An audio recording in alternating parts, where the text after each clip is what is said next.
안녕하십니까. 오늘부터 정부 방침에 따라서 오프라인 수업은 안 되고 온라인으로만 이제 수업이 시작되는 것 같습니다. 그래서 제가 마스크를 벗었습니다. 지금 혼자서 촬영을 하고 있기 때문에 굳이 마스크를 쓸 필요가 없을 것 같아서 그냥 벗었습니다. 보시기 조금 불편하셔도 참아주시기 바라겠습니다. 전임될 염려가 전혀 없이 수업을 하고 있습니다. 자, 우리 지난 시간에 이어서 수업을 계속하겠습니다. 기본서 학원 40페이지죠. 등기의 효력인데요. 우리 지난 시간에는 실체권리관계와 등기관계가 일치하지 않는 무효등기를 봤어요. 근데 이번 시간부터는 실체권리관계와 등기관계가 일치할 때, 그럼 실체권리관계와 등기관계가 일치할 때는 그 등기는 유효인 등기가 됩니다. 그 유효인 등기는 먼저 가등기가 있고요.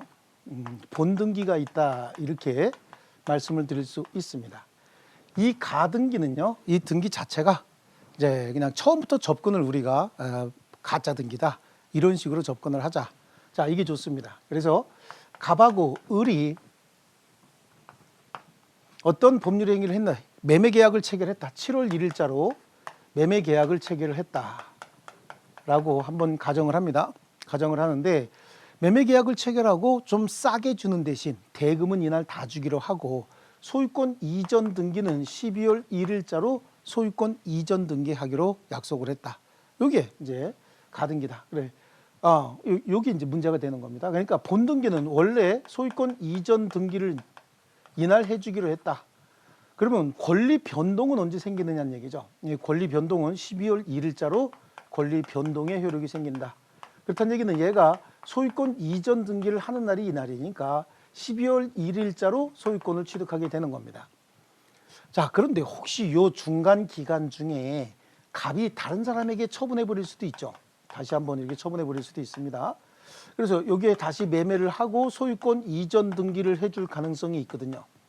그러면 이 사람이 돈만 다 주고, 사실은 뭐 사기가 성립할 수 있는데 그건 형사 쪽에서 다루기로 하고, 이런 경우에는 굉장히 낭패를 볼 수가 있어요. 그러니까 미리 여기서 소유권 이전 등기 청구권을 행사할 수 있다라고 하는 내용의 가등기를 해놓는다라고 말씀을 드렸죠. 이 가등기를 해놓는데, 이때 이 가등기하게 되면 가등기 자체로는 아무런 효력이 없다. 그래요. 그래서 가등기 자체로는 아무런 효력이 없고, 나중에 본등기를 하게 되면 그 본등기 시에 순위를 보존해 주는 효력이 있을 뿐이다. 다만 가등기가 원인 없이 말소됐을 때 그 말소 회복 등기 청구 정도는 할 수 있다라고 하는데, 여기서 중요한 말이 이겁니다. 가등기 자체로는 아무런 효력이 없다라고 하는 거예요.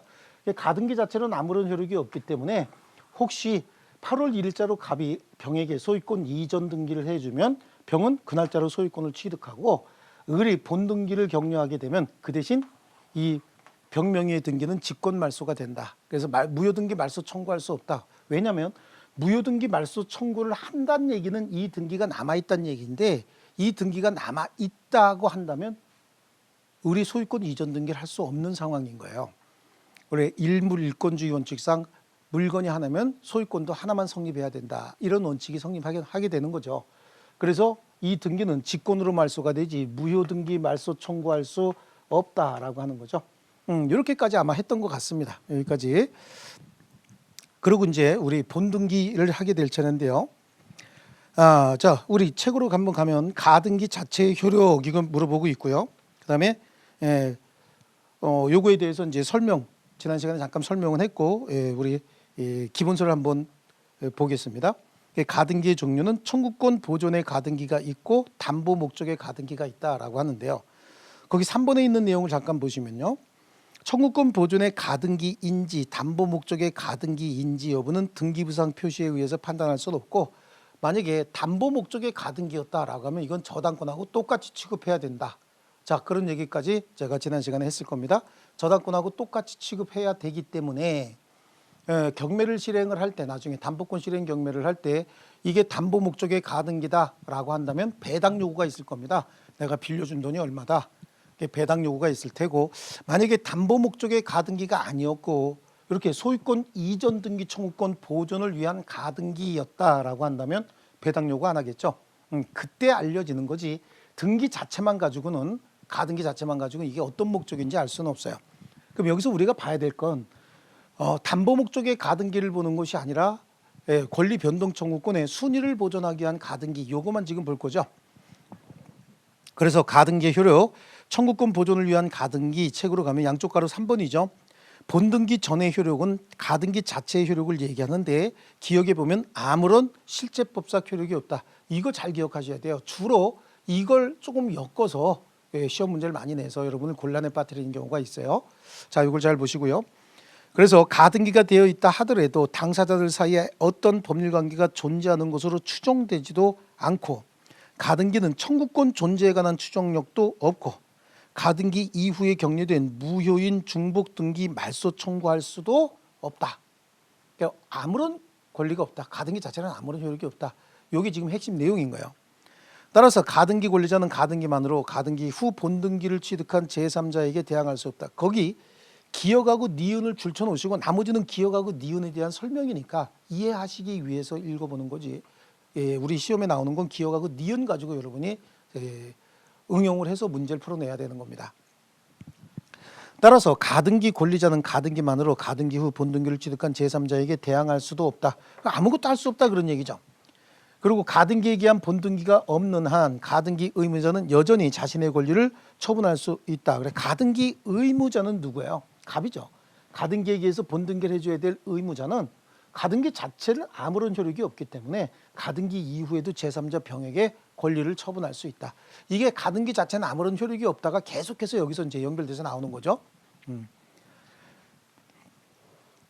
그런데 미음에 가등기가 불법 말소, 즉 원인 없이 말소됐다는 얘기도 합니다. 이 경우에 불법 말소된 가등기에 회복 등기를 청구할 수 있고 본등기 시 그 순위를 보존하는 효력은 있다. 이게 본등기 후의 효력입니다. 본등기에 순위 보존의 효력이 있다라고 하는데 그러면 저 가등기는 본등기 했을 때 본등기 하게 되면 권리 변동은 본등기 시에 생기는데 그 대신 혹시 순위를 따져야 될 문제가 생겼을 때요. 그러니까 가등기가 소유권 이전 등기 청구권의 가등기가 아니라 저당권 설정의 가등기였다. 그리고 여기다가도 저당권을 설정을 해줬다라고 가정을 한번 해볼게요. 그러면 병의 저당권은 8월 1일자고 을의 저당권은 12월 1일자로 저당권 설정 등기가 되지만 순위는 며칠자 순위죠. 7월 1일자 순위가 되기 때문에 이후에 저당권 실행 경매가 됐을 때 그때는 을이 먼저 배당을 받고 병은 후순위로 배당을 받죠. 이때 혹시 이 등기가 저당권 설정의 가등기였고 본등기였다라고 한다면 굳이 병명의의 등기는 말소할 필요가 없습니다. 병명의의 등기는 놔둬도 이거는 나중에 경매가 실행이 되면 을이 손해가 볼 일이 하나도 없거든요. 그래서 만약에 이게 소유권 이전 등기 청구권의 가등기였고 소유권 이전 등기가 됐다라고 하면 지워야 되겠지만 이게 둘 다 저당권을 목적으로 하고 있었다라고 하면 굳이 지울 필요가 없는 거죠. 그래서 가등기에 의하여 본등기를 하게 되면 본등기 순위는 가등기 순위에 의한다. 하지만 물권 변동의 효력은 본등기 한때 발생한다. 그래서 동그라미 2에 있는 내용도 좀 줄 좀 쳐놓습니다. 요거 가지고 헷갈리게 해서 좀 잘 내는 편입니다. 자, 가등기 이후 목적물의 제3자에게 중간 처분 등기가 격려된 경우 이 중간 처분 등기 지금은 우리 소유권 이전 등기 청구권 가지고 합니다. 그럼 중간 처분 등기다라고 하는 거 이것도 소유권 이전 등기라고 가정을 하겠습니다. 자, 이런 경우에 소유권 이전 등기 청구권 가등기 이후 중간 처분 등기가 됐다라고 하면은 그때 병은 여기서 얘기하는 병 얘기하는 겁니다. 병은 정상적으로 소유권 취득하는 거죠. 유효하게 권리를 취득한다. 자, 이때 제3자 등기 명의자의 소유권을 취득한 경우라도 이후 가등기 권리자가 가등기에 기한 본등기를 청구할 때 청구 당시 소유자인 제3자가 아니라 가등기 의무자인 전 소유자를 상대로 본등기를 청구해야 된다. 자, 그 말의 의미는 얘가 가등기에 기한 본등기를 청구하겠다라고 할 때 처음에 나한테 을 입장에서는 나한테 소유권 이전 등기 해주기로 한 사람은 갑이죠, 갑. 그렇죠? 그리고 중간에 병에게 소유권 이전 등기를 해줬다라고 하더라도 병하고 을 사이엔 아무런 법률 관계가 없는 거예요. 그렇기 때문에 을이 본등기를 청구할 때는 가등기 의무자인 갑에게 본등기를 청구하는 거죠. 그럼 이런 의문이 생길 거예요. 아니 지금 갑이 병한테 소유권 이전 등기해줘서 갑이 아무런 권한이 없는데 해줄 수 있습니까? 예, 그러기 위해서 본등기 시 가등기의 효력이 그 순위를 보존하는 효력을 부여하고 있는 겁니다. 가등기가 돼 있었기 때문에 그게 가능한 겁니다. 자, 그다음에 C에 보시면 이 41페이지입니다. 가등기에 기한 본등기 격려 시 가등기 이후에 있었던 제3자 명의의 중간 처분 등기는 보존 가치가 없는 등기는 등기관에 의해서 직권으로 말소가 된다. 그래서 여기에 보시면 소유권이었고 소유권이었다. 그럼 이거는 보존 가치가 없는 권리지만 이것도 저당권이었고 이것도 저당권이었다. 그럼 굳이 지울 필요가 없죠. 놔둬도 배당이 이루어지면 먼저 배당받고 나중에 배당이 이루어질 겁니다. 자, 그다음에요. 그래서 뒤에 보시면 가등기에 기한 본등기 격려됨으로 따라서 자신의 권리를 상실한 제3자는 양도인을 상대로 매도인의 담보 책임을 물을 수 있다. 그런데 니은에 있는 내용은요. 지금까지는 이제 소유권 이전 등기 청구권의 가등기였고 니은에 있는 내용은 저당권 설정 등기 청구권의 가등기 이후에 제3자에게 중간 처분의 저당권이 설정된 경우엔 지울 필요 없다. 어차피 순위가 정해지면 1순위고 2순위고 지금 한 네 번째 얘기하는 것 같습니다. 자, 그다음에 가등기 자체의 권리도 일종의 채권적 청구권이거든요. 일종의 채권으로 봐서 이것도 또 제3자에게 양도하면 가등기의 가등기로 가능합니다. 그래서 양쪽 가로 4번은 그겁니다. 가등기의 가등기 가능하다. 가등기에 기한 본등기 청구권도 일종의 채권으로서 채권 양도 법리에 따라서 양도할 수 있고 대항력을 갖추기 위해서는 가등기의 가등기를 별도로 하면 됩니다. 자, 그래서 그 등기 형식은 맨 밑에 3번에 나와 있는 부기 등기 형식에 의한다라고 하는 거죠. 예, 그걸 좀 기억하시면 되겠습니다. 자, 그다음에 담보 가등기의 효력이다라고 하는 게 다음 페이지에 나오는데 담보 가등기는 그냥 저당권이라고 보시면 됩니다. 제가 어제 지난 시간에 말씀드린 것처럼 담보 목적의 가등기는 제가 우리 시험범위에 들어가지 않습니다. 우리 중개사 시험에는 나오겠지만 우리 시험에는 나오지 않아요. 그러니까 담보 목적의 가등기, 그걸 이제 가등기 담보 이렇게도 명명하기도 합니다. 또 양도 담보라고도 하죠. 이 가등기 담보나 양도 담보는 그냥 우리 시험과 관련돼서는 저당권과 똑같이 취급하시면 됩니다. 효력이 똑같아요. 그래서 제가 그 수업도 중개사 수업도 등실 같다 이렇게 해서 등기 내용과 실행 방법만 다르지 나머지 효과는 똑같다 이렇게 수업을 하거든요. 자, 그다음에 이제 가등기가 있었다가 드디어 이제 본등기를 하게 된다라고 하는 거죠. 그럼 본등기는 그래요. 본등기 요건 조금 암기 사항이 있습니다. 사실은 이 등기법에 있는 내용이 이제 우리 민법에서 조금씩 건드리니까 수업을 하고 있는 건데 등기법은 일종의 절차법이기 때문에 그 순서도 암기해야 되고 내용도 좀 암기할 게 많이 있습니다. 그래서 본등기를 하게 됐다. 그러면 본등기의 효력은 어떤 것들이 있느냐. 그래요. 막 이렇게 속을 새기다가 등기가 됐다. 그럼 좀 더럽긴 하지만 그러면 어떻게 된다? 순서대로 그렇죠. 대변, 순, 추, 후, 그죠? 점용. 에듀윌 유료 회원만의 남다른 서비스.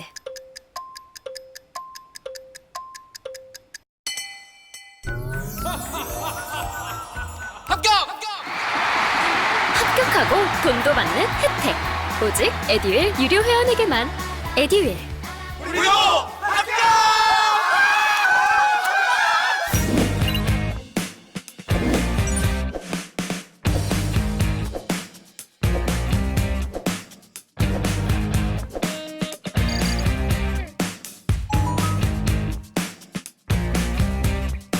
점용. 이렇게 이제 한번 해볼게요. 이거는 대항력이 생긴다라고 하는 뜻입니다. 자, 본등기를 하게 되면 본등기 시점에 소유권을 취득하는 거고 본등기 이 자체 가지고 제3자에게 대항할 수 있는 효력이 있죠. 내 거야. 가등기 자체 가지고는 제3자에게 대항할 수 없다고 얘기를 했잖아요. 근데 본등기를 하게 되면 본등기 자체로 제3자에게 대항할 수 있는 대항력이 생겨버립니다. 그 다음에 권리 변동의 효력이 생긴다. 가등기는 본등기의 순위를 지켜주지만 권리 변동은 본등기 시에 생기는 거라고 말씀드렸죠. 그리고 순위가 보존이 아니고 순위가 확정이다 이렇게 하셔야 되죠. 이거 가끔가다 순위 보존으로 잘 집어넣습니다. 이거 주의하셔야 되고요. 추정적 효력이 있다라고 하는데 사실은 시험에 제일 많이 나오는 부분이 이 부분이죠. 추정적 효력이다라고 하는 거예요. 이 추정적 효력이라고 하는 말은 말 참 어려운데요. 소송이 제기가 됐을 때 누가 입증해야 되느냐라고 하는 입증 책임을 결정하는 기준인 거예요. 소송할 때 증명 책임, 입증 책임. 그래요. 그래서 이 추정적 효력 가지고 주로 많이 내는데 일정한 적법이 추정이 된다라고 얘기를 합니다. 그럼 적법이 추정이 되면 뭐가 적법이 추정이 되느냐? 물적 효력하고 인적 효력으로 나눠서요. 예를 들어서 갑소유 부동산이었는데 갑소유 부동산이 을 명의로 소유권 이전 등기가 됐다라고 하는 걸 전제로 해볼게요. 근데 중간에 병이라고 하는 자가 개입을 해서 간 명의의 부동산을 을에게 소유권 이전 등기해주는 절차가 됐고, 그래서 을 명의로 이미 소유권 이전 등기가 격려돼 있다라고 하는 전제 하에 해보겠습니다. 자, 그러면 이렇게 등기된 을 명의의 등기, 이 등기 자체는 절차가 적법하게 격려된 것으로, 절차가 적법하게 격려된 것으로 추정이 된다. 또 혹시 병이 갑과 을 사이에 법률 관계에 개입을 했고 자기가 대리인이라고 칭하였다면, 명칭을 썼다고 한다면 을의 대리권은도 적법한 대리권이 있었던 것으로 추정해 주겠다는 거예요. 자, 그다음에요. 만약에 여기에 되어 있는 등기가 소유권이었다, 아니면 저당권이었다, 지상권 등기가 설정돼 있다, 그러면 그 권리도 적법한 권리였던 것으로 추정하겠다는 겁니다. 자, 그 다음에요. 원인도 원인이다라고 하는 거예요. 만약에 저당권 설정 계약을 체결을 했다, 저당권 설정 등기가 돼 있다라고 한다면 분명히 돈을 빌렸을 만한 어떤 정황이 있었을 것이다. 이 이야기는 만약에 여기서 매매였다 그러면 매매 계약이 있었을 것이다 라고 하는 그 원인도 적법한 원인이 있었을 것으로 추정이 된다. 추정이 된다는 얘기는 혹시 절차가 잘못됐습니다 라고 주장할 때, 을은 아니다, 이건 정상적인 절차다라고 입증할 필요가 없다는 겁니다. 그러면 절차가 잘못됐다라고 주장하는 게 혹시 갑이었다 그러면 갑이 주장해야 되고, 갑이 아닌 다른 사람들이었다 그러면 걔네들이 주장했으면 걔네들이 입증을 해야 된다는 얘기지, 여기 절차가 잘못됐습니다라고 이야기할 때 을이 아니야, 이건 적법한 절차야, 이렇게 이야기할 필요 없다는 겁니다. 자, 그 다음에 불이익을 위해서도 추정이 된다라고 얘기를 합니다. 불이익을 위해서도 추정이 된다. 이게 혹시 을이 자기 물건이 아니에요. 자기 물건이 아니고 자기는 다른 데 집이 하나 있는데 여기 집이 또 있다 그러면 1가구 2주택, 그래서 여러 가지 또 요즘에 손해가 많이 있죠. 예, 손해를 많이 주는데 자기도 모르게 손해가 생긴다. 그럼 을이 그럴 거 아니에요. 이거 내 집 아닌데? 라고 하면 스스로 입증해야 된다는 얘기야. 불이익을 위해서도 추정이 된다. 이건 유리한 게 아니죠. 이거는 유리한 거일 수 있습니다. 인적 효력은요, 지금까지 얘기했던 이 갑과 을 사이에서 누가 누구에게 추정적 효력을 원용할 수 있느냐라고 하는 거죠. 그러니까 똑같은 얘기입니다. 누가 현재 명의자인 현 명의자가, 당연히 현 명의자가 이런 물적 효력의 분쟁이 생겼을 때 입증 책임이 누구에게 있느냐, 현 명의자가 이 적법한 것이다라고 원용할 수 있다는 얘기예요. 이 사람이 누가 원용할 것이냐, 원용권을 얘기하는 겁니다. 말이 원용이라고 하는 건 재판에 있어서 주장을 얘기하는 겁니다. 그러면 추정력을 나는 추정력이 있습니다, 그러니까 내가 입증 책임이 없습니다 라고 하는 거, 현 명의자가 뿐만 아니라 제3자도 혹시 중개업자 A라고 하는 분이 있다는 거예요. A라고 하는 분이 갑으로부터 의뢰를 받습니다. 이 집은 내 집인데 좀 중개 좀 해주시오 라고 하니까 중개업자 A가 등기부를 띄워보니까 아니, 사장님께 아니고 을 명의로 등기되어 있네요. 이게 유효 등기인지 무효 등기인지 모르지만 을 명의로 등기되어 있네요. 그럼 갑이 막 화를 냅니다. 아니, 내 건데 왜 을 명의로 돼 있어요? 그러면 A가 그러죠. 중개업자 A가 그러면 입증해 보세요. 그리고 지호 갖고 오세요. 저한테 말씀하지 마시고. 그래, 제3자도 마찬가지죠. 현명의자뿐만 아니라 제3자도 여기 등기는 을로 돼 있으니까 을게 맞습니다. 그럼 을게 아니라고 하려면 당신이 입증하시오라고, 즉 누구에게, 전 소유자, 전 명의자뿐만 아니라 저 등기가 잘못됐다고 주장하는 자, 이런 거에 대해서 잘못됐다고 주장하는 자, 제3자 누구에게나 다 원용할 수 있다. 이 추정적 효력입니다. 그래서 뭐 중요한 건 이쪽 부분이 주로 이제 중요한 부분이긴 한데요. 우리 본등기의 효력은 대변 순추 후, 이건 후는 후등기 저지력이에요. 후등기 저지력이다라고 하는데요. 우리 여기서 가등기 쪽에서 비록 가등기라고 하더라도 똑같이 후등기 저지력은 있거든요. 가등기 보면은요, 자, 지금 병명의의 소유권 이전 등기가 된 상태에서 12월 1일자로 을이 자기 이름으로 소유권 이전 등기 하려면 똑같은 내용의 등기가 병존할 수 없거든요. 그래서 병명의의 등기가 남아있는 한 을 명의의 등기가 이루어질 수가 없습니다. 소유권 이전 등기가. 그러니까 이거는 직권으로 말소하고 그다음에 을 명의로 등기해야 되는 거죠. 그러니까 무효등기 말소 청구할 수 없는 거예요. 이미 지워져 있었을 거란 얘기죠. 이렇게 비록 지워져야 할 등기라 할지라도 이 등기가 지워지지 않고 있으면 똑같은 내용의 병존할 수 없는 다른 등기는 있을 수가 없는 겁니다.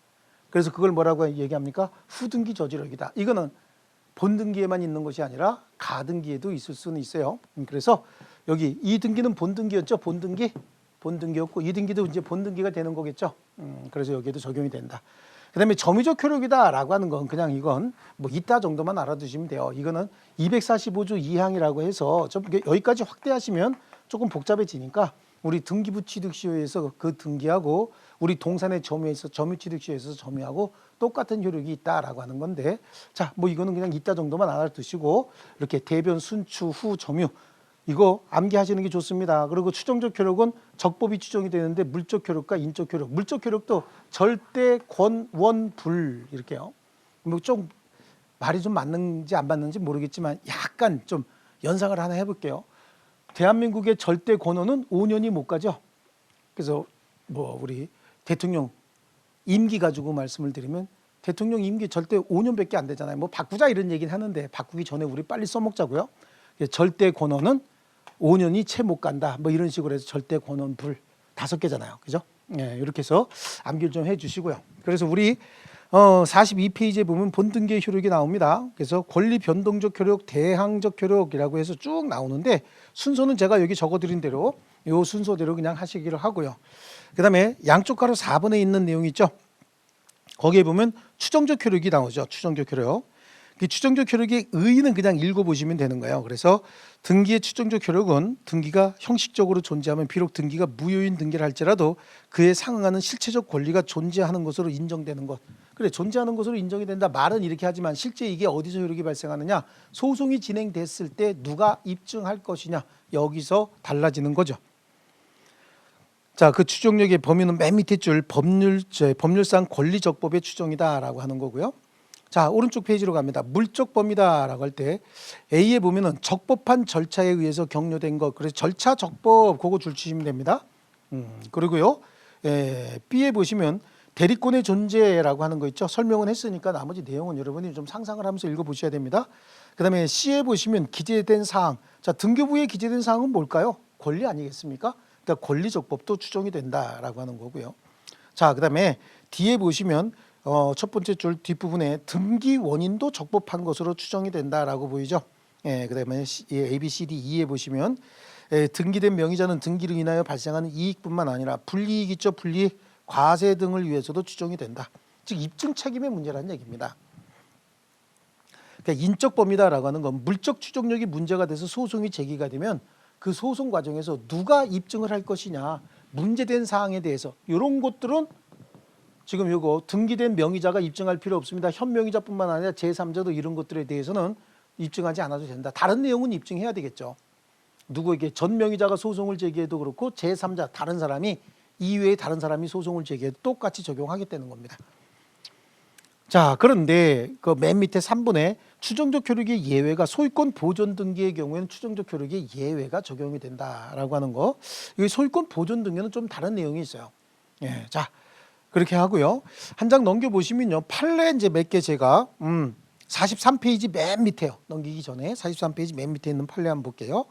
자, 사망한 등기 의무자로부터 격려된 등기라 하더라도 등기 의무자 사망 전에 등기 원인이 이미 존재하는 등의 사정이 있다. 그러면 매매계약 체결하고 소유권 이전 등기 해주기 전에 교통사고 등으로 사망을 했다는 얘기죠.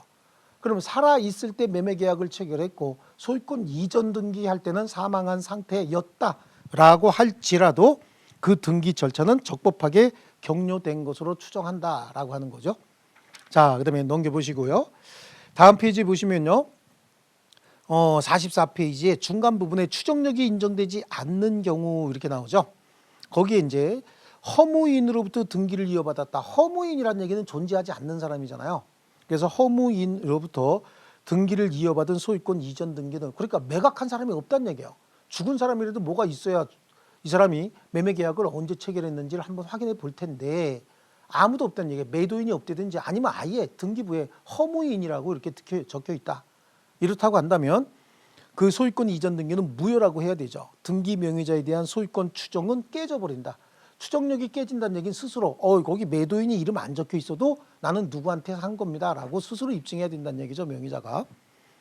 2번에 소유권 이전 등기의 원인으로 주장된 계약서가 진정하지 않은 것으로 증명된 이상, 거기는 이제 증명이 된 거죠. 그러니까 얘네들 사이에 이렇게 본등기가 격려된 매매계약 서류가 무효인 것으로 입증이 됐다. 그럼 추정력도 깨져야 되죠, 당연히. 그 등기 계약서 자체가 무효가 된 거 아니겠습니까? 추정력이 깨지니까. 그러면 등기 명의자가 사실은 이 계약서는 무효지만 이면 계약으로 이런 게 있었습니다. 그래서 나는 적법하게 권리를 취득한 게 맞습니다라고 하는 거 스스로 입증해야 된다. 그러니까 추정력이 깨지면 입증 책임이 또 뒤집어지는 거죠. 3번도 마찬가지입니다. 사망자 명의의 등기 신청에 의해서 격려된 등기는, 그러니까 사망자 명의, 매매 계약을 체결하고 이분이 돌아가셨다는 거예요. 돌아가셨으면 그 상속인 명의로 등기 신청이 있어야 돼요. 그리고 그 사유가 매매 계약은 원래 아버지가 했는데 상속인 누구가 이렇게 해줍니다라고 하는 사항이 기재가 돼 있어야 되고 또 사망증명서라든지 계약서 등으로 확인이 돼야 되는데 아예 사망한 사람 이름으로 등기 신청이 있었다는 얘기죠. 사망한 사람 등기 신청할 수 없지 않습니까?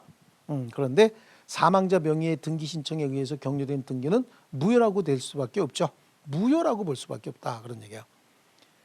네, 그래서 추정력이 인정될 여지가 없는 것이고요. 거기 보면요, 추정력이 인정되지 않는 경우라고 할 때 죽은 사람, 사망한 사람 이름으로 등기 신청이 됐다? 아니면 어떻게 돼요? 뭐뭐가 입증이 됐다 이런 얘기가 나오죠. 그래서 제가 서두에 말씀드린 것처럼 추정력이라고 하는 건 입증 책임의 문제인데 추정력을 갖는 사람이 난 추정력이 있어서 입증 안 하고 있어요. 근데 반대편에서 다른 사람이 이 서류는 잘못된 것이다 라고 하는 걸 입증을 하게 되면 다시 입증 책임이 일로 넘어오는 거예요. 그걸 추정력이 깨진다 이렇게 얘기하고요. 그 다음에 5번 판례 보시면 좀 재밌는 게 있습니다. 소유권 이전 등기가 격려되어 있는 이상 일단 등기가 되어 있으면 추정적 효력이 인정되는 거 아니겠습니까? 일단 등기 명의자는 공유 지분 비율에 의해서 적법한 공유자로 추정이 되는 것이다. 그래요. 일단 전제는 이렇게 등기가 돼 있으면 공유자로 등기가 돼 있다. 어떤 물건에 A, B, C, D. 사실 수강료가 꽤 부담이 돼서 와이프한테 눈치가 많이 보였어요. 근데 애들 유료 회원은 합격하면 환급해준다고 하니까 의지가 더 불타더라고요. 받아야겠다. 꼭 받아야겠다. 그래서 환급 받으셨나요? 네, 와이프가 엄청 좋아하더라고요. B, C, D, E가 5명이 공유자로 등기되어 있다. 그럼 공유 지분을 등기해야 되는데 지분을 등기하지 않았으면 균등한 것으로 또 추정도 해줍니다. 예, 그렇습니다. 그렇게 추정이 되는 것이지만 등기부상 등기명의자 공유지분의 분자 합계가 분모를 초과하는 경우에 이 정도면 20% 이렇게 갖고 있다라고 추정이 되는데 또 지분이 써 있네요. 각각 40%씩 지분이 이렇게 써 있네요. 그러면 지분 합계는 100밖에 안 되는데 저 너무 밑에니까 위쪽에다 쓸게요. 이거 봤을 때 지분의 총 합계는 100분의 안 되는데 이건 합계 해봐야 100분의 안 될 텐데 이거는 어떻게 되는 거죠? 200이 나오죠. 그럼 얘네들이 주장하고 있는 지분이 전체 지분을 지금 초과하고 있잖아요. 그럼 이 등기는 무효라고 봐야 되죠. 이건 추정적 효력이 인정될 수가 없죠. 그럼 등기부상 등기명의자 공유지분의 분자 합계가 분모를 초과하는 경우에 등기부 기재 자체에 의하여 그 등기가 부실함이 명백하다. 이거는 잘못됐다라고 하는 게 명백하잖아요. 그렇다고 한다면 이거는 추정적 효력을 인정할 수가 없죠. 그러니까 이제 상대방에서 주장하는 게 아니 이러면 비율이 똑같으니까 똑같은 비율로 20씩 이렇게 빼서 추정력을 인정할 수 있는 것도 아닙니까? 라고 했더니 아니다. 그러려면 그건 다시 등기를 해야죠. 아닐 수도 있잖아요. 여기서 만약에 얘네들은 10%씩이고 뭐 여기가 뭐 20, 그다음에 뭐 여기는 40 이렇게 나갈 수도 있는 거 아닙니까? 그런 거기 때문에 균등하게 20%씩 빼서 추정력을 인정할 수 있는 건 아닙니까? 그것도 아니란 얘기죠. 그래서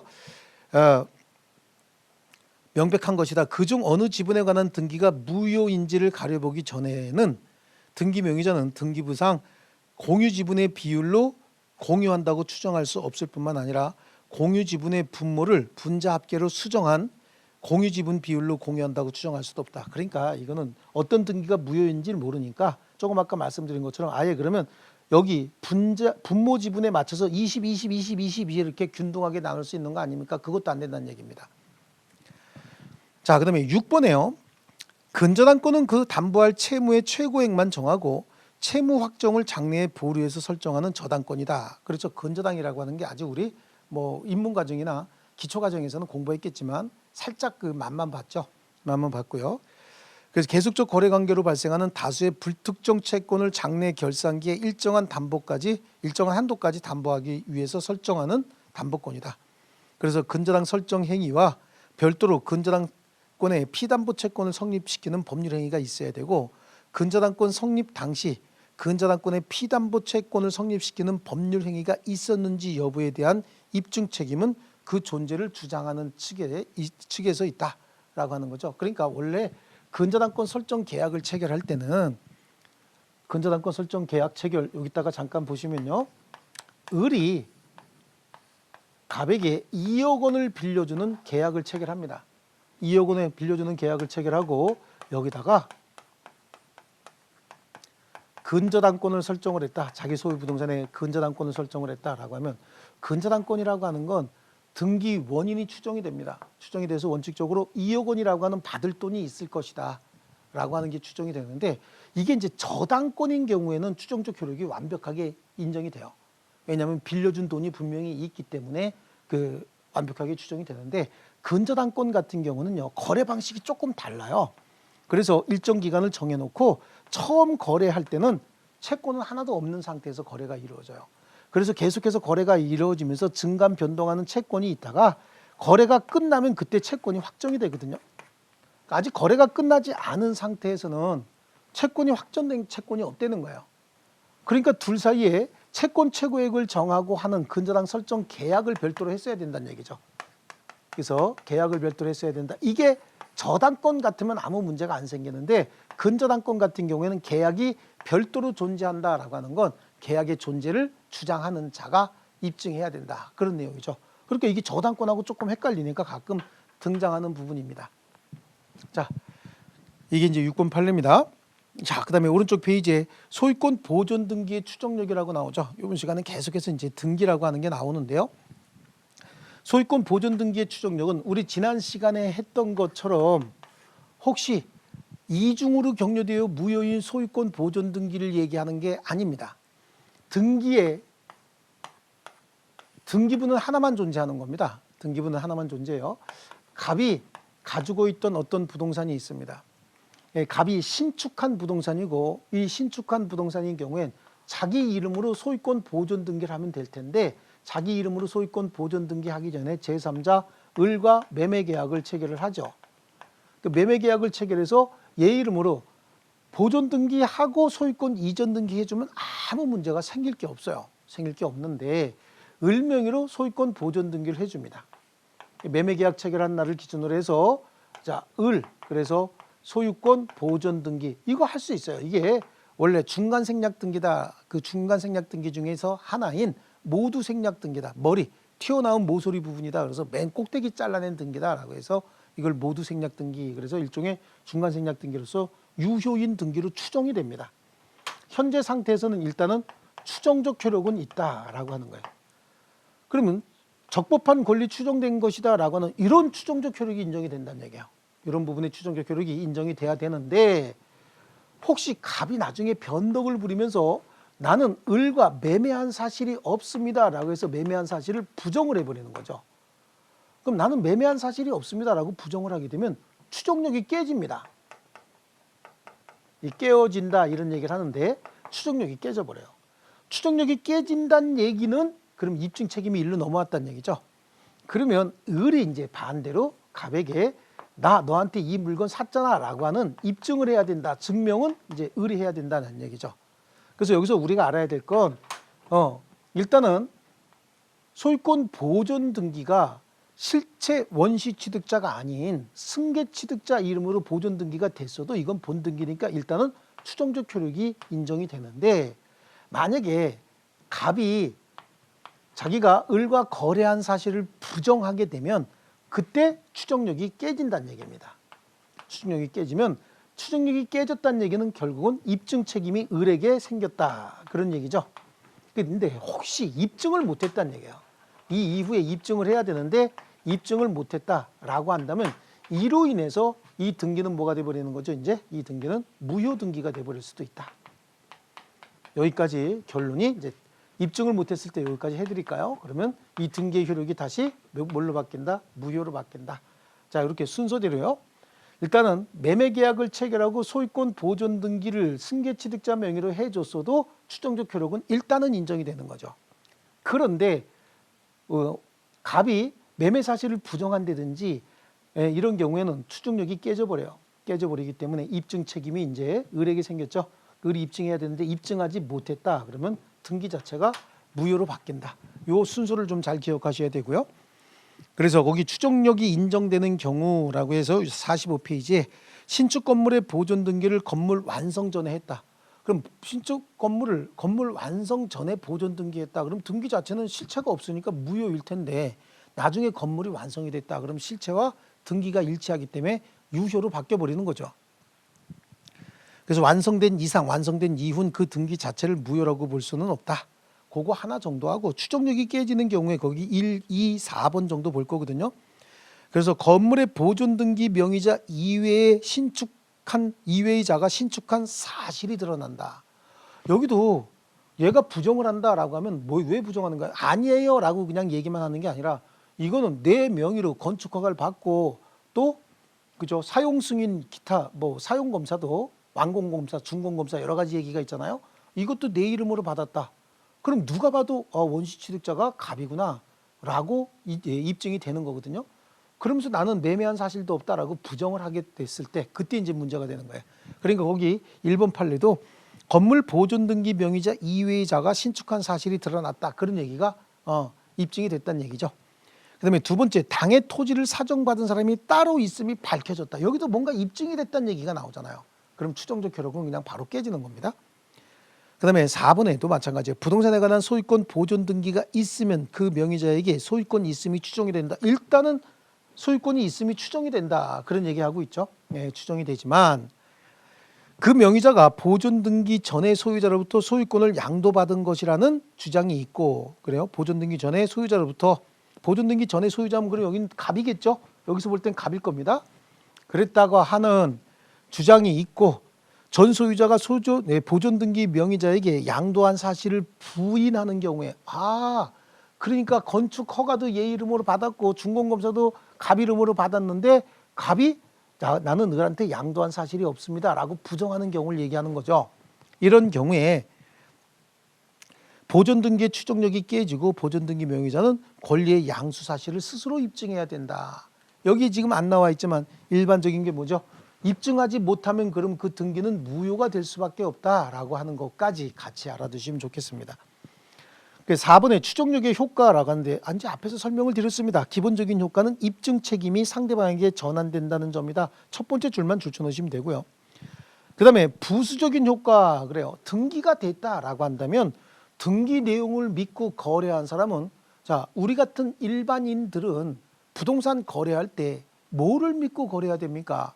등기 내용을 믿고 거래할 수밖에 없죠. 그럼 조사할 거 다 했다고 보는 거예요. 그래서 무과실이 추정이 된다. 우리 시험 전반에서 무과실이 추정이 된다라고 하는 건 이 내용 하나밖에 없어요. 등기 내용을 신뢰한 자, 그래서 매수한 자는 자기가 조사할 거 주의해야 될 거 다 조사하고 주의했다 이렇게 추정이 돼요. 그래서 무과실이 추정이 된다.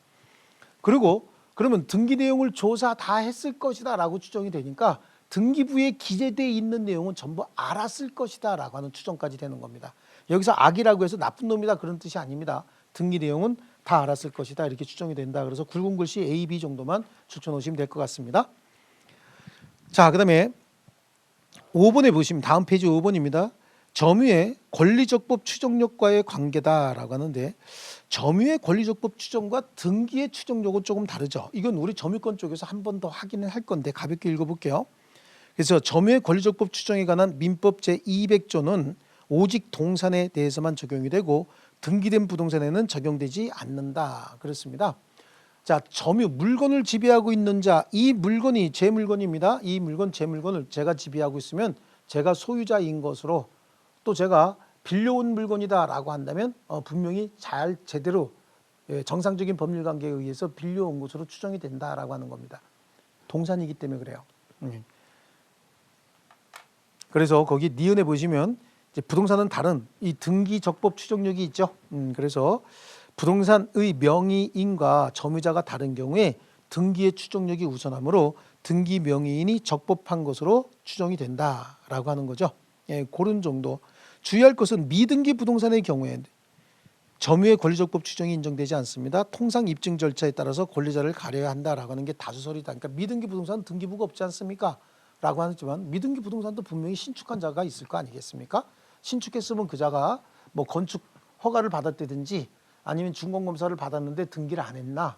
그럼 이제 등기 절차만 남아 있으니까 그 자가 입증하면 되는 거고, 혹시 불법 건물이었다라고 하더라도 분명히 주변 시각이라든지 아니면 공사한 사람이 누구한테 발주받아서 공사했는지 이런 것들이 입증이 가능합니다. 그래서 그때는 입증 절차에 따라서 달라진다, 그런 얘기하고 있는 거고요. 의미가 있는 건 기억하고 니은 정도만 이제 의무가 있습니다. 디귿은 특별히 신경 안 써도 되겠습니다. 자, 그다음에 후등기 저지력이다라고 하는 거, 아까 잠깐 이렇게 말씀드렸죠. 후등기 저지력이요. 자, 그다음에 오른쪽 페이지로 가면 점유적 효력이 있다라고 하는데요. 이 등기에 관한 내용이 아주 심심치 않게 등장을 합니다. 잘 나오는 부분이에요. 예, 등기.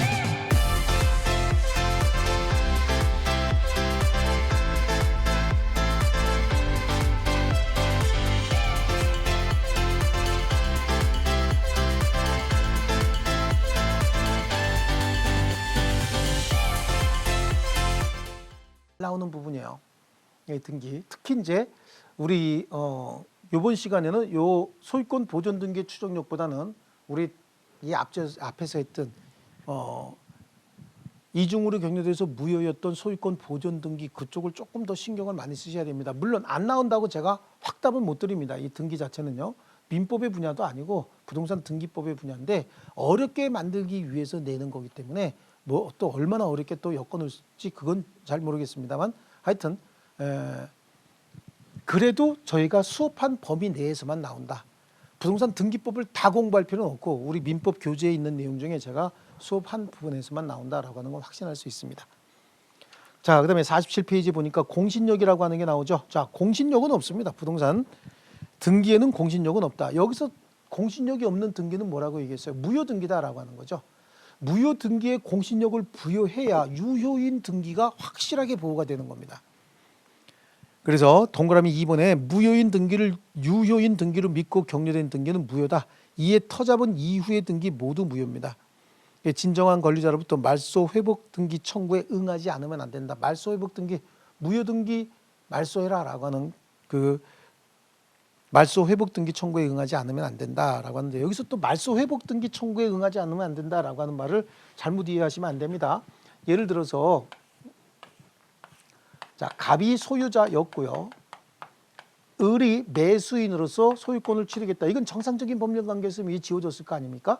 근데 을도 모르게 병명의로 저당권이 설정이 됐다든지 아니면 소유권 이전 등기가 돼서 이게 말소가 돼 있다. 그러면 을도 모르게 했으니까 이 등기가 무효 아닙니까? 이 등기를 지우라는 얘기는 을 명의의 등기를 회복하라는 얘기입니다. 그래서 이 말소 회복 등기 청구의 병은 무조건 응해야 된다. 그런 얘기를 하고 있는 거죠. 자, 그러면 이제 한 장 넘겨보겠습니다. 등기 청구권이라고 하는 게 나오죠. 여기서 얘기하는 등기 청구권은 두 가지 유형으로 나눌 수가 있어요. 채권적 청구권인 등기 청구권이 있고 물권적 청구권인 등기 청구권이 있는데 채권적 청구권인 등기 청구권과 물권적 청구권인 등기 청구권 어떻게 나눌 것이냐. 현재 채권자가 청구하면 채권적 청구권이고 현재 물권자가 청구하면 물권적 청구권이다. 이렇게 나눌 수 있어요. 그러면 여기서 혹시 갑하고 채권자냐 물권자냐라고 하는 걸 한번 따져보겠습니다. 갑하고 을이 갑소유 부동산에 관해서 매매 계약을 체결을 했습니다. 매매 계약 체결했고 이날 이행기인데 이행기에 갑이 부동산에 대한 소유권 이전 등기 절차를 이행을 해야 되고 을은 갑에게 이게 2억이었다라고 하면 매매대금 2억 원을 줘야 되는 겁니다. 그런데 을은 자기의 의무를 이행을 했는데 갑이 이행하지 않고 있다. 그러면 을이 갑에게 이 부동산에 대한 소유권 이전 등기를 청구할 겁니다. 이 소유권 이전 등기를 청구하는 이유는 얘 이름으로 등기를 해야 소유자가 되는데 등기를 안 해주고 있는 거 아닙니까? 그러니까 을은 아직 소유자가 아닌 상태에서 등기 청구하는 겁니다. 을은 아직 소유자가 아닌 거예요. 그러다 보니까 이 소유권 이전 등기 청구권은 채권적 청구권이죠. 을은 갑에게 매매 계약의 당사자로서 소유권 이전 등기를 청구할 수 있는 채권만 가지고 있는 채권자인 거예요. 그래서 이거는 채권적 청구권이다라고 하는데 우리 아까 여기서 말씀드린 것처럼 이쪽으로 잠깐 오겠습니다. 여기서 말씀드린 것처럼 을이 진정한 소유자인데 을 명의의 등기가 말소가 되고 병 명의로 등기가 됐다. 그러면 실체 권리자인 즉 얘는 물권자 아닙니까? 물권자인데 실체 권리 관계와 등기 관계가 일치하지 않으니까 이걸 일치시키기 위해서 무효등기 말소 청구하는 거 있죠. 요거는 물권적 청구권이에요. 얘는 현재 소유자로서 물권자거든요. 그러니까 우리 다시 이제 가운데로 오겠습니다. 자, 우리 등기 청구권이 물권적 청구권이냐 채권적 청구권이냐라고 하는 걸 따지는 건 현재 물권자냐 아니면 현재 계약의 당사자 또는 법률행위의 당사자로서 채권자냐라고 하는 거 가지고 따져야 되는 거예요. 우리 이거 소멸시효에서도 잠깐 봤거든요. 그래서 현재 채권자가 계약의 당사자나 또는 거래의 당사자 뭐 같은 말이겠죠. 당사자가 자기가 궁극적으로 물권을 취득하기 위해서 상대방한테 나한테 물권 이전해 주시오라고 청구하는 것 같으면 뭐죠? 소유권 이전 등기 청구권, 뭐 기타 저당권 설정 등기 청구권, 기타 뭐 지상권 설정 등기 청구권 이건 계약을 체결했고 계약의 내용을 이행해 달라고 청구하는 거거든요. 그럼 이거는 채권적 청구권이라고 봐야 되고 현재 내가 물권자인데 내 이름으로 등기가 돼 있어야 되는데 어떻게 다른 사람 이름으로 돼 있다? 그러면 그 다른 사람 이름의 등기가 무효등기니까 그 무효등기 말소해라. 이거 물권적 청구권이고요. 우리 법률 규정에 의해서 물권을 취득하는 경우 있잖아요. 관습법상 법정지상권 같은 거 있죠. 이런 것들 관습법상 법정지상권은 등기 없이 취득하는 겁니다. 등기 없이 취득을 했는데 제3자에게 처분할 때는 등기해야 되겠죠. 그러면 등기 의무자에게 나 관습법상 법정지상권 취득했으니까 지상권 등기해 주시오. 그러면 등기 없이 이미 물권자가 돼 있는 상태에서 자기 실체 권리와 등기를 맞추기 위해서 청구하는 거잖아요. 이때는 그거는 물권적 청구권이 되는 겁니다. 그럼 왜 이렇게 떠드느냐? 채권적 청구권은 소멸시효가 10년에 걸리지만 물권적 청구권은 물권이 존재하는 한 소멸시효 진행하지 않습니다. 예, 그 차이가 있고, 근데 채권적 청구권 중에서도 우리 소멸시효에서 굉장히 중요하다고 제가 말씀드린 내용이 있습니다. 부동산 매수인의 소유권 이전 등기 청구권. 자, 요거요. 이쪽으로 가서 부동산 매수인의 소유권 이전 등기 청구권 채권적 청구권이기 때문에 10년의 소멸시효에 걸려야 되는데 혹시 매수인이 목적물 인도받아서 점유하고 있다. 그러면 권리 행사 중이란 얘기죠. 소유권의 3가지 권능 중에서 2개 행사하고 있는 거 아닙니까? 인도받아서 점유하고 있을 때는 등기 청구권은 소멸시효가 진행하지 않는 것이고 이렇게 점유하다가 제3자에게 목적물을 양도하고 더 이상 점유하지 않는 경우에도 더 적극적인 권리 행사 중이라서 소멸시효는 진행하지 않는다. 이 내용이 굉장히 중요한 내용입니다. 여기서도요. 그래서 우리 그 48페이지 보면은 발생 원인에 따른 등기 청구권의 법적 성질이라고 하는 게 나와 있죠. 이게 채권적 청구권 아니면 물권적 청구권인데 법률 행위에 의한 등기 청구권. 그래서 제일 먼저 나온 게 부동산 매수인의 소유권 이전 등기 청구권이죠. 거기 기역 니은 디귿. 여기 지금 제가 금방 설명드린 내용이고 소멸시효에서도 굉장히 중요하게 다뤄졌던 내용입니다. 자, 그다음에 이제 오른쪽 페이지로 가면요.